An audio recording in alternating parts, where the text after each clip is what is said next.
এই জমি এখন আমার, বুঝলে? দোহাই সাহেব, আমাকে রাস্তায় বসাবেন না।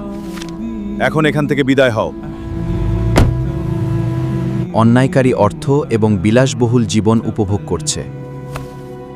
সবকিছুই রাজকীয় কায়দায় চলছে। হে আল্লাহ, তুমি আমার ডাক শোনো। এই অত্যাচার থেকে তুমি আমাকে রক্ষা করো। আমি শুধু তোমারই সাহায্য চাই। সবকিছু শেষ হয়ে গেল। আমি এখন কি করব?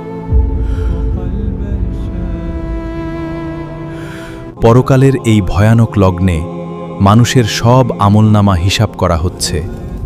প্রতিটি ছোট বড় কাজ, কিছুই আজ বিস্মৃত নয়।